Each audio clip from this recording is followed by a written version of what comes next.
क्या प्रधानमंत्री नरेंद्र मोदी की रैली से पहले पत्रकारों को डिटेन किया गया, उनको उनके घर में बंद किया गया और नजरबंद करने के पीछे का कारण क्या था? आखिर पत्रकार मुजफ्फरनगर की मोदी जी की रैली में चले जाते तो आखिर ऐसा क्या कर देते?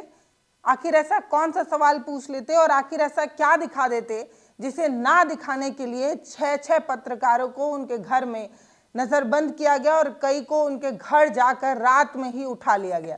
ये पत्रकार कौन से बड़े अपराधी थे जिनको इनके घर से आधी रात उठा लिया जाता है, डिटेन कर लिया जाता है और मोदी की रैली के बाद छोड़ा जाता है? बताइए, एक सवाल है कि देश के प्रधानमंत्री क्या इतने डरे हुए हैं कि उन्हें स्वतंत्र पत्रकारों के सवाल इतने चुभते हैं कि उनके आने से पहले ही उन्हें डिटेन कर लिया जा रहा है? अब ये सारे सवाल आचार संहिता और चुनाव आयोग और न जाने किन किन चीज़ों से भी पूछे जा सकते हैं कि बताइए कि चुनाव आयोग किसके लिए काम कर रहा है और बिहार पुलिस, मुजफ्फरनगर पुलिस किसके लिए काम कर रही है? मोदी जी की रैली के पहले इन 6 पत्रकारों को गिरफ्तार क्यों किया गया, उन्हें नज़रबंद क्यों किया गया? और एक पत्रकार ने तो खुद ही बताया कि कैसे रात में गाड़ी भर भर कर पुलिस वाले उनके घर पर पहुंच गए। उन्हें तो ऐसा लग रहा था कि वो कोई बहुत बड़े अपराधी हैं, जबकि उन्होंने ऐसा कोई अपराध किया ही नहीं है। उनके ऊपर कोई एफआईआर पहले से दर्ज भी नहीं है। इसके बावजूद भी पुलिस इस तरीके का रवैया उनके साथ अपनाती है। अब सवाल यहाँ पर यह है कि मोदी जी आप आम कैसे खाते हैं?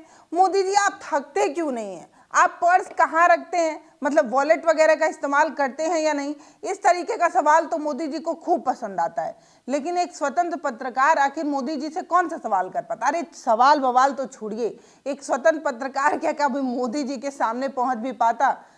यूट्यूबर स्वतंत्र पत्रकार को तो आगे दाएं बाएं भी घूमने नहीं देते हैं ये लोग। मतलब एक स्वतंत्र पत्रकार अगर मोदी की रैली में चला जाए तो आखिर ऐसा क्या दिखा देगा?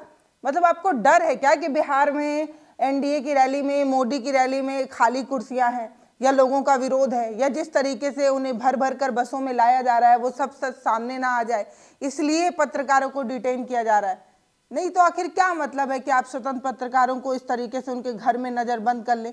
आखिर ऐसा क्या छुपाना है जो इन पत्रकारों के पहुंचने पर जग जाहिर हो जाता? ऐसे भी हम सभी को पता है कि हमारे देश की जो मीडिया है वो किस तरीके से नतमस्तक हो चुकी है, किस तरीके से जी हजूरी कर रही है। ऐसे में मुट्ठी भर लोग ही बचे हैं जो ढंग का काम कर पा रहे हैं, जो पत्रकारिता कर पा रहे हैं, वो स्वतंत्र फ्रीलांस के जरिए काम कर पा रहे हैं। और उनके साथ इस तरीके की चीजें हो कि मोदी की रैली हो तो उन्हें नजरबंद कर लिया जाए। काहे भैया? मतलब क्यों? सवाल तो यही है, आखिर क्यों? इतनी बड़ी पीआर टीम रखने के बाद, मोदी मोदी गुणगान करने वाली टीवी चैनल की गोदी पत्रकारिता के बाद भी आपको ये मुट्ठी भर स्वतंत्र पत्रकार आपके गले की फांस बन जा रहे हैं क्या? आपके गले में फंसी वो हड्डी बन जा रहे हैं जिन्हें आपको ना निगलते बनता है ना उगलते बनता है। आप जब भी आते हैं तो आप इस तरीके का जुल्म ढाते हैं। लोकतंत्र में सवाल पूछने का हक तो सभी के पास है। अब इस पूरे मामले में पवन खेड़ा ने क्या ट्वीट किया आपको वो सुनाते हैं। पवन खेड़ा, उन्होंने ट्वीट किया, प्रधानमंत्री नरेंद्र मोदी की मुजफ्फरनगर रैली से पहले 6 पत्रकारों को नजरबंद करने का आदेश जारी किया गया। 3 पत्रकारों को हिरासत में लिया गया जबकि 3 अन्य गिरफ्तारी से पहले ही भूमिगत हो गए।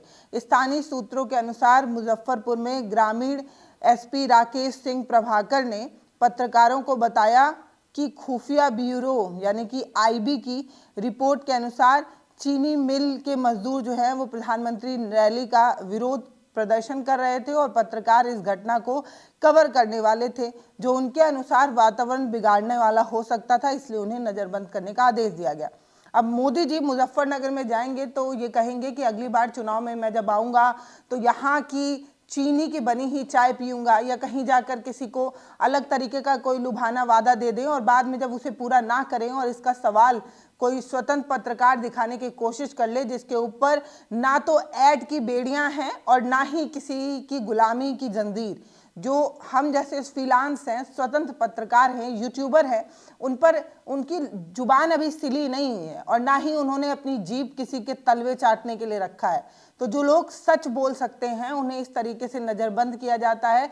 जो लोग लोगों की पीड़ा या ढंग का सवाल पूछ सकते हैं उन्हें नज़रबंद कर दिया जाता है ताकि सब चंगा सी दिखाया जा सके, ट्रिलियन बिलियन वाला विकास दिखाया जा सके और झूठ परोसा जा सके। क्योंकि झूठ का बाजार तो तभी बिक पाएगा ना जब कोई सच्चा पत्रकार वहां पर नजर नहीं आएगा। इसीलिए सच्चे पत्रकारों को नजरबंद कर लिया जाता है, उनको हिरासत में ले लिया जाता है, रात में कैसे घर में घुस कर जो है उन्हें उठाया जाता है। आगे लिखते हैं कि पत्रकारों पर सरकार विरोधी रिपोर्ट चलाने का आरोप लगाया गया, जिसके चलते उन्हें हिरासत में लेने का आदेश किया गया।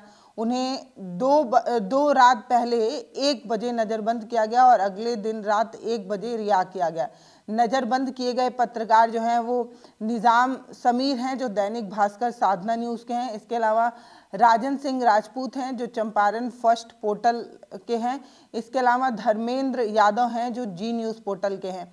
तो ये जो राजन सिंह राजपूत हैं उन्होंने एक वीडियो सोशल मीडिया पर डाला है, क्या सवाल पूछे और क्या कुछ बताया है कि कैसे पुलिस ने उन्हें हिरासत में ले लिया, वो हम आपको सुनाएंगे।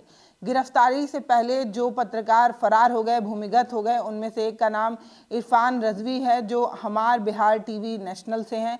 इसके अलावा असनयन खान हैं जो दी रिपोर्ट टीवी के हैं। उसके बाद मुन्ना शाह हैं जो मुजफ्फरपुर फर्स्ट न्यूज़ के हैं। इन लोगों को जो है वो ये लोग भागने में सफल हुए और बाकी 3 लोगों को जो है वो नज़रबंद कर दिया गया, जिसमें राजन सिंह राजपूत जो चंपारण फर्स्ट पोर्टल चलाते हैं वो क्या कह रहे हैं वो सुनना ज़रूरी है। बता रहे हैं कि कैसे 4-4 गाड़ियां भर कर आती हैं और किस तरीके से उनके बेडरूम तक घुस जाती हैं और पानी पीने के लिए भी 4-4 पुलिस वाले उनके साथ जाते हैं। ऐसा लगता है कि उन्होंने कोई बहुत बड़ा अपराध कर लिया और वो पूछते ही हैं कि उन्हें समझ में नहीं आ रहा है कि आखिर उन्हें गिरफ्तार क्यों किया गया, उन्हें नज़रबंद क्यों किया गया। उन्होंने तो कोई ऐसी चीज़ की ही नहीं है और इस तरीके का सवाल जो है उन्होंने पूछा है। सुनिए आप। नमस्कार दोस्तों, मैं आपका दोस्त राजन सिंह राजपूत हूँ और आप सभी कमेंट कर रहे थे कि राजन भाई आपके साथ कल क्या हुआ है। तो मैं कल की घटना जो है डिटेल में बताने जा रहा हूँ आपको, और मेरे जितने चाहने वाले दोस्त हैं, भाई हैं, वो कृपया इसको ज़्यादा से ज़्यादा शेयर करेंगे। कल बलराज विधानसभा में का जो दिन था काले अक्षरों से लिखा जाएगा, जो इतिहास लिखा जाएगा तो काले अक्षरों से लिखा जाएगा, क्योंकि कल बलराज में लोकतंत्र के चौथा स्तंभ कहे जाने वाले मीडिया के ऊपर अत्याचार हुआ है। यूं कहे उनका मान मर्दन करने की साजिश हुई है। अब यह साजिश किसने किया, क्यों किया, ये तो भाई हम बता नहीं सकते हैं, लेकिन हाँ, मुजफ्फरपुर पुलिस और बलराज पुलिस जिस तरीके से हमारे साथ या हमारे साथियों के साथ पेश आई और हमें घर से डिटेन किया और लगभग आज दिन के 2 बजे तक मुझे थाने में बैठा के रखा। मेरे कम्युनिकेशन के सारे जो चीज है उसको रख लिया गया और मुझे सारे बाहरी दुनिया से काट दिया गया। और जब इससे पे हमने पूछा कि भाई हमारी गलती क्या है, तो हमें बलराज थाना प्रभारी अभिषेक मिश्रा के द्वारा बताया गया कि भाई आपको इसलिए लेके जाया जा रहा है, आपको इसलिए अपने कस्टडी में रखा जा रहा है कि मोदी जी का कार्यक्रम है, मोदी जी का कल कार्यक्रम खत्म हो जाएगा और उस कार्यक्रम के बाद आपको छोड़ दिया जाएगा। लेकिन जिस तरीके से बलराज पुलिस मेरे घर पे रात को 12 बजे गई, और वो भी 1-2 की संख्या में नहीं, लगभग 3 सेक्शन फोर्स था जिसमें एसएसपी जवान 1 गाड़ी थे, बलराज पुलिस की 2 गाड़ियां थी, उसमें सब में जवान भरे हुए थे और मेरे पिताजी से ग्रिल खुलवाया गया और पुलिस मेरे बेडरूम तक पहुंच गई। मैंने कहा भाई साहब बात क्या है, इतनी रात के क्यों आ गए, मैं तो कोई अपराधी हूं नहीं, आज तक मेरे ऊपर 107 नहीं हुआ है और आप इतनी भारी दल बल के साथ मेरे घर पे पहुंच गए। तो उन्होंने कहा कि एसपी साहब से मिलना है, इतनी रात में एसपी साहब हमसे क्यों मिलेंगे भाई। उन्होंने कहा कि नहीं चलिए समझ जाइएगा क्यों मिलेंगे, काहे मिलेंगे, सब समझ जाएंगे। तो ठीक है भाई मैं कपड़ा पहन लेता हूँ फिर चलता हूँ। मैंने कपड़ा पहना और मैं पानी पीने के लिए अपने ड्राइंग हॉल में गया पानी पीने, तो मेरे साथ 4 पुलिस के जवान गए कि कहीं भाग न जाए। सोशल मीडिया पे पत्रकारिता करते हैं, बहुत सारे प्लेटफॉर्मों पे काम किया। उसके बाद बीएमसी करने के बाद, बैचलर ऑफ मास कम्युनिकेशन करने के बाद लगा कि हर जगह से कहीं ना कहीं से दबाव आता है, कहीं से ना कहीं से अच्छी खबर दिखाने पे उसको चलाया नहीं जाता है। तो हमने अपना सोशल प्लेटफॉर्म पे अपना एक चैनल क्रिएट किया और लोगों का जो जन समस्या है वो दिखाने लगा। हमने बहुत सारा समस्या दिखाया, लोगों का बहुत सारा जन समस्या दिखाया है, लेकिन मुझे ये अभी तक पता नहीं चला कि मोदी जी यहाँ आए तो मोदी जी मुझसे क्यों डरे। मैंने मोदी जी का पर्सनली कुछ किया नहीं, मैंने मोदी जी के खिलाफ कुछ बोला नहीं, मैंने मोदी जी के खिलाफ कुछ चलाया नहीं, तो मोदी जी को मुझसे इतना डर क्यों लगा, क्योंकि इतना डर क्यों लग गया। और इतने टाइम तक लगभग रात के 12 बजे से दिन के 2 बजे तक मुझे पहले अपने बलराज थाना के जो प्रभारी हैं वो आगे लेके जाते हैं, उसके बाद आगे लेके जाने के बाद फिर कथैया थाना में हमको शिफ्ट करते हैं और कथैया थाना को सुपुर्द करने के बाद वो चले जाते हैं और मुझे बस यही बताया जाता है कि भाई आपको मोदी जी के कार्यक्रम के बाद ही छोड़ा जाएगा। तो हमें आज तक अपने कार्यकर्ताओं को डिटेन करते हुए देखा है, नेताओं को डिटेन करते हुए देखा है, लेकिन पत्रकार को डिटेन करते हुए पहली बार देखा हूँ और वह भी घटना मेरे साथ हुआ। और मेरे एक दोस्त है धर्मचंद यादव, उनको भी उठा लिया गया था मोतीपुर थाना द्वारा, फिर एक निजाम समीर है, उनको भी उठा लिया गया था मेरे साथ ही। तो हम पत्रकार हैं, हमारा काम है खबर दिखाना, सही गलत ये सारा चीज दिखाना मेरा काम है। और मोदी जी हमारे मोतीपुर में आ रहे थे, तो अगर मैं वो खबर दिखा देता तो मैं कौन सी गुनाह कर देता भाई, मैं कोई गुनाह तो नहीं कर रहा था।